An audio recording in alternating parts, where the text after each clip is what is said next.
Assalamualaikum warahmatullahi wabarakatuh dan salam sejahtera. Nama saya Zaidatul Arisha binti Muhammad Yazid dan merupakan pelajar di Kolej Yayasan Saad Melaka serta pelajar tajaan Yayasan Selangor. Alhamdulillah, baru-baru ini saya telah mendapat straight A's dalam SPM 2025.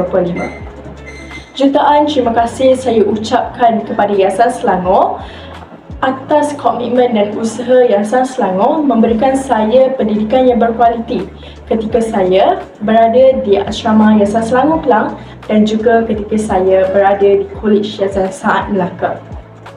Di sebalik rahsia kejayaan saya ini, tersingkap satu dorongan yang amat besar dalam hidup saya, iaitu doa daripada ibu dan ayah saya serta doa orang yang berada di sekeliling saya yang sentiasa inginkan yang terbaik untuk saya.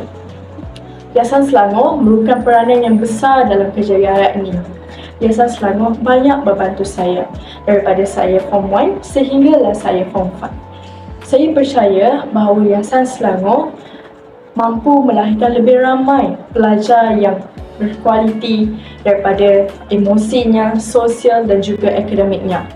Yayasan Selangor banyak membantu saya untuk memperbaiki diri, karakter dan juga modal insan yang berkualiti agar saya dapat menyumbang bakti kepada rakyat Selangor dan juga kepada rakyat Malaysia suatu hari nanti. Nasihat saya yang ingin saya berikan kepada pelajar yang akan menduduki SPM pada tahun ini ataupun pada tahun akan datang ialah sentiasa konsisten dalam belajar dan juga sentiasa bertanyakan kepada guru ketika anda tidak faham apa yang anda belajar. Selain itu juga, saya berharap bahawa setiap pelajar mestilah menerapkan nilai hormat kepada ibu bapa dan juga kepada guru-guru, kerana guru yang banyak berkorban untuk kita memahami sesuatu ilmu. Jadi hormatlah kepada guru seperti anda hormat kepada ibu bapa anda.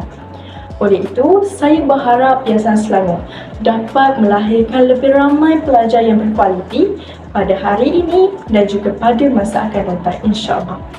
Oleh itu, terima kasih Yayasan Selangor.